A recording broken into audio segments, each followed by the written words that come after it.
What's up guys, it's Verona with another Dungeon Hunter Champion videos. Welcome back to my beginner tips videos.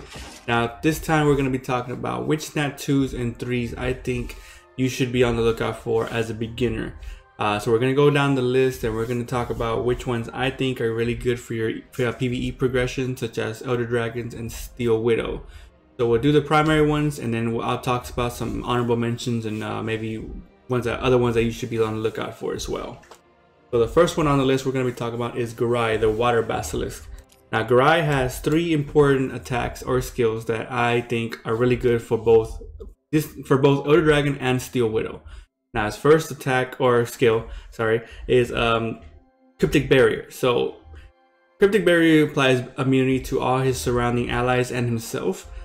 Very important. In Elder Dragons, you don't want to get defense broken by the boss, because a defense break can lead to a wipe simply because of his roar does tremendous damage, as well as his spit. I just call it his spit because it looks like he spits at you. But those 2 attacks can definitely one-shot your units. So you definitely want to bring someone into Elder Dragon that can do immunity. Second skill, Searing Breath, also lowers the defense of the dragon. Definitely want defense break on the dragon because you want to be able to kill the dragon as fast as possible. So defense break is always a plus. His third one is his third skill. It is a long cooldown, but it does apply Disorient, and Disorient is really good because it has a 50% chance the boss will do 30% less damage, and he won't crit your units. So Disorient really good. Garai also in Steel Widow, you need defense break, immunity as well for the ongoing damage that the Steel Widow does. So Garai is a really good unit to be on the lookout. If you get him, go ahead and keep him, ascend him, maybe even build him if you decide he'll fit into your team. Now the second one I want to talk to you guys about is Cassandra, the Fire Boon sister. Now Cassandra is mostly useful in Steel Widow, simply because she removes buffs. Great for Widow because you don't want to have the Widow have immunity. The Widow gets a shield, the Widow gets invulnerability depending on which one you're fighting. So definitely great that you strip her off of her buffs, so you can continue doing damage and killing the boss. Empowering Ring heals your allies depending on her HP, so you definitely want to build her really tanky, really high HP, so she can get those heals off, and it also increases their attack. Now again, in Steel Widow, it's a DPS race, so you definitely need an attack buffer that can increase all your allies' attacks, so you can DPS the Widow down quicker. Now Geyser on her third skill is a long cooldown, but it does supply lower defense, which is also really good for Widow. Also the same as Elder Dragon, so you can burn down Widow quick. Applying lower defense is really good. Like I said, you can DPS the boss down faster. Third one I want to talk about is Xingya. Same as the Fire Boon sister, just a little bit different on her skills. On her first basic attack, she lowers defense with a chance. Really great. Lower defense, like I just talked to you guys about. Removes buffs, the same as her Fire Boon sister. Definitely want to remove those buffs now. And on her Way of Celerity, she does the heal as well based on her max HP, but she also lowers the cooldowns of your allies' attacks plus herself. So that's the only difference. That's one of the 2 differences between her and the Fire Sister. Now Xingya you can use both in Elder Dragon and in Widow. I personally think she's the best Nat 3 in the game right now because of her kit. So definitely get her, guys, from the Light Bull Demon King dungeon. If you haven't farmed her, or if you haven't pulled her from a Light and Dark disc, I definitely highly recommend you guys getting her. And her last skill is Torrential Strike. It has a stun, but obviously in the bosses like Elder Dragon or Steel Widow, you can't stun the boss. So this is just more of like an attack skill or during waves.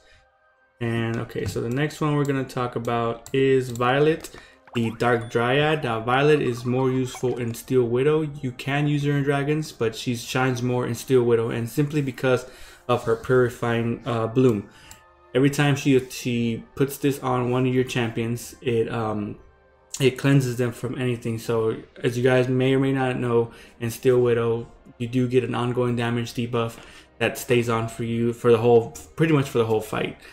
With her on your team, she can cleanse it, and she also heals while she's cleansing that. So the circle that starts off on whatever champion she uses it on gets bigger and bigger, and every time somebody's in it and it ticks, you do get a heal, and you do get one buff, one debuff removed from your champions, which in Widow is the ongoing damage. So really good to keep your units maxed up and topped off and have no dots or ongoing damages on her. She also has her ensnaring roots, which also marks. Mark is a 25% more damage on whatever unit or whatever enemy you apply it on. So again, in Steel Widow, if you have Mark plus defense break, you're going to be burning down the boss a lot faster. Right, and the next one we're going to talk about is Rhoda. And Rhoda is one of the more amazing ones. She's mostly useful in Elder Dragon because she is a nature type. You can't use her in Steel Widow 10. Because she's a nature type. Steel Widow 10 is a fire type element dungeon, whereas Elder Dragon is a water, so she will have the elemental advantage in there. Now the reason she's good is because of her all three of her skills are really, really good. So her rending bolt lowers defense of the boss. Again, defense break is great because you want to DPS the boss down fast. Her twister lowers attack, which on the dragon it's crucial that you have lower attack on the boss, because the less attack he does, the better your survivability, obviously. So lower attack is really good. Her Tempest third skill, it reduces all the allies' skill. It reduces all their skills as long as they're in the range of the buff, and it also raises their attack speed. So if you have an attack speed champion DPS, it's definitely going to help them out along with herself and everybody else who gets buffed by it. Now, she also has a really good leader skill for Elder Dragon. It reduces the skill cooldown of all your allies by 19%, the other nature allies by 19%. And in Elder Dragon, you do want to take as many nature allies as you can, because you do want to have that elemental advantage. So she shines in Elder Dragon, guys. Definitely build her if you get her. She's farmable from the Nature Bull Demon King by getting shards. So if you can't pull her from a common disc or a rare disc, definitely farm her from the Nature Bull Demon King.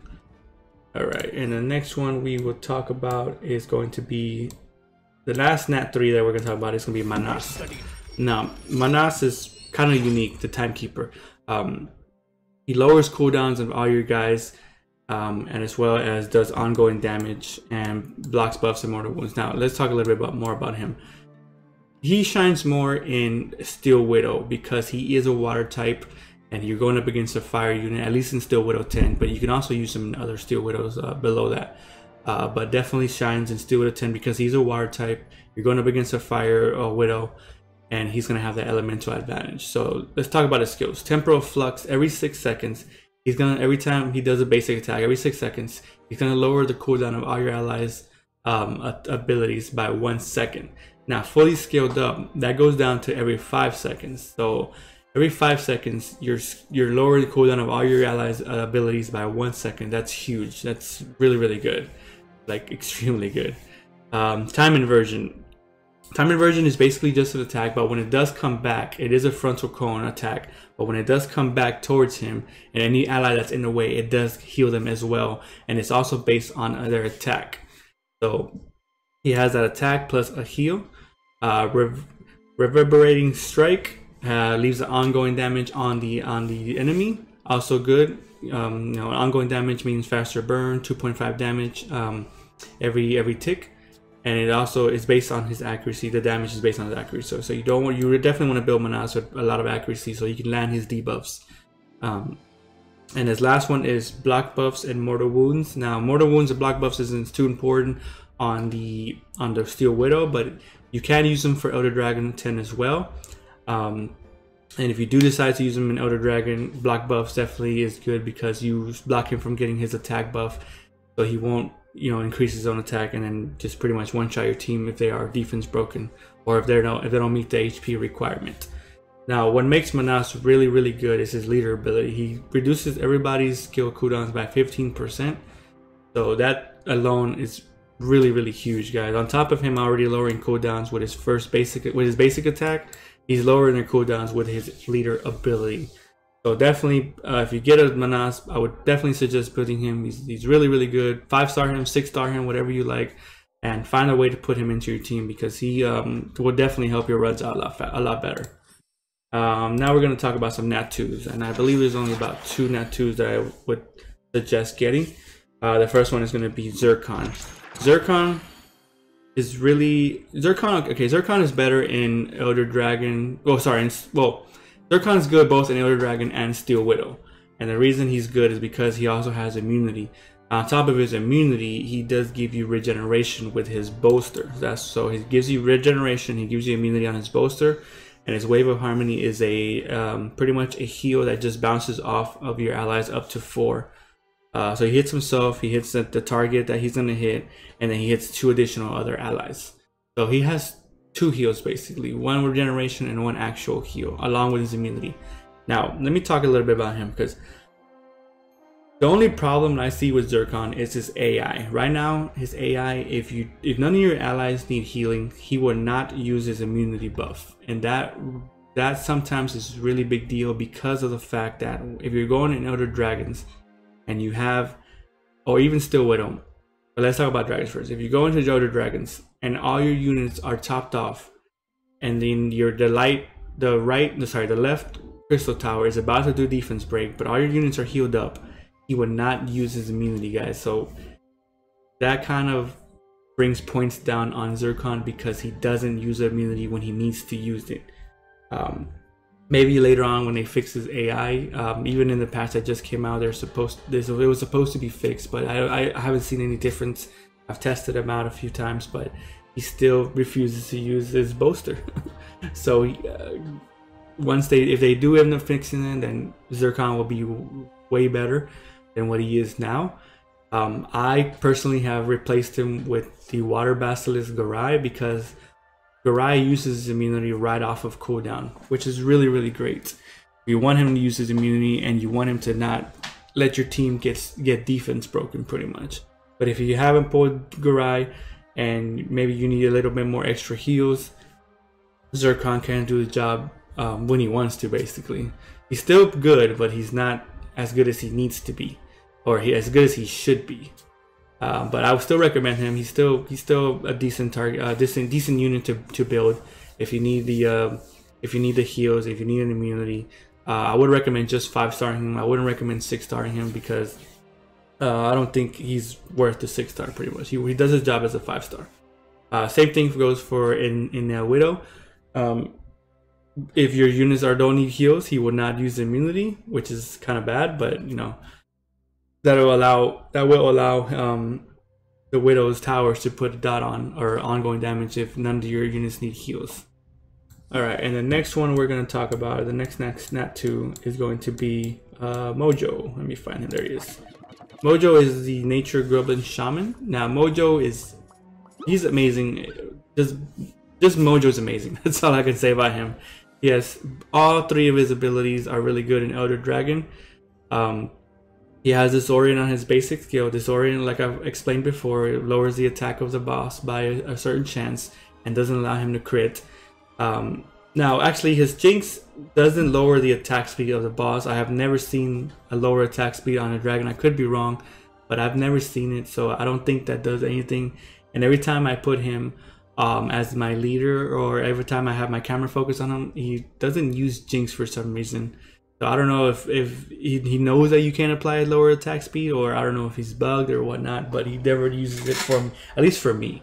So I'm not sure what's going on there, but his two skills that he shines off of are Wild Boon and his Dazzle. Disorient and Wild Boon gives all your allies attack and defense buffs, which is really, really, really great.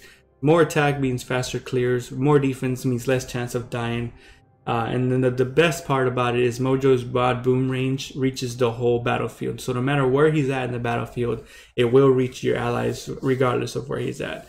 So he definitely is the better of the two Nat 2s, simply because of that. But the only problem is he's only useful in Elder Dragon, and you can use him actually in Blitz as well. So you can't use him in Widow 10, because you can. I mean, you can if you want to. You can. But you would mostly use him in Elder Dragon or anything that's not Widow 10, like any other Widows below that aren't fire, because I mean, you do need a raise attack on Widow. You don't need raise defense because Widow's lasers unfortunately go through they penetrate your defense. So defense is not really so useful in there, but he does have a raise attack and he does have disorient, which will let the boss hit a little bit less harder than what he should be. All right, and then for the last bit, I'm gonna do some honorable mentions, and which I think are going to be some of the units that you can be on the lookout. The first one I want to talk to you guys about is Ella. Now she is the Water Ranger. She is built. She can be built hybrid. I built her. I have one built, and I have her on an attack HP. So she helps DPS the boss down. But when you look at her kit, every attack has a chance to block buff on her basic attack. On Elder Dragon, that's really huge. Like I mentioned before, you're not letting the boss get any attack buff by using block buffs on him because because of that. Because if you put the block buff on him, he will not do it. He will not get an attack buff, and he will have a less chance of one-shotting your team. Split arrow is not too important. She just enhances her arrows and shoots multiple enemies that are in front of her. When you're fighting the boss, the Elder Dragon, he's the only one. But this one right here, guys, dodge. It gives all your allies immunity where she lands at. And when you look at dodge and you look at the range on it, the range of her immunity is huge. Like, it's really, really big. And it lasts about, I want to say about 6 to 6.5 seconds. Whenever you skill it up, it does last about 7 or 7.5 because there's an extra second. But when you put her on a depth and you skill up her dodge, she has immunity constantly up. Like, she has it up. It's the only buff that this skill applies. So she's gonna be constantly using it. I haven't gotten a chance to 6-star her, but as a 5-star, she worked pretty decently. I do need to gear up a little bit more, but from what I've seen, I've been able to complete Elder Dragon with her as my immunity buffer. Excuse me. So she does work pretty well, guys.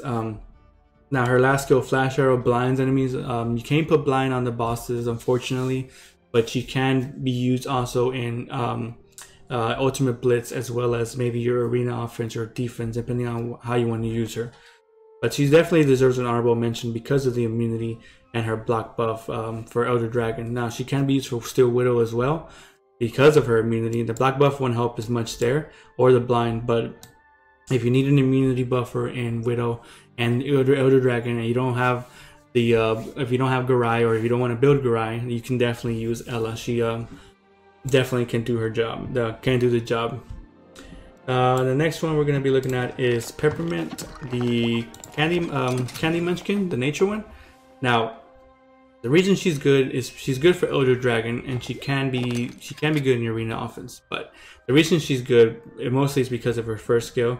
Whenever she gets enhanced, whenever it gets enhanced by Get Hyper, she does do damage based on the HP pool of the boss. And Elder Dragon has a huge amount of, like a lot of HP. So this skill, her Candy Cannon, is really, really good against Dragon to just burn him down immediately or as fast as possible. As on top of her Get Hyper, she raises her own crit. So you can build her with less crit than you would need to in order to go into Elder Dragon. So if you need a DPSer, guys, and you are looking for one, and you want a nature one for Elder Dragon, Peppermint is the answer, guys. So if you pull one, keep her, lock her, build her, whatever you want to do. But I definitely recommend building her for Elder Dragon if you need a DPS. Bubblegum Blast just slows enemies. You don't need that for the boss. You could use it for the trash mobs, but you don't really need it for the boss because slow doesn't do anything to the boss.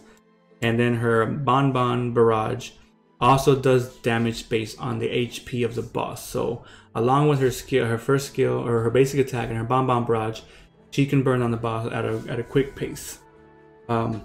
She also increases the attack of allied champions by 33% only in boss raids. So if you need, like I said, more DPS and your survivability is already decent, you can use her as a lead and give everybody an attack boost to burn on the boss a little bit faster.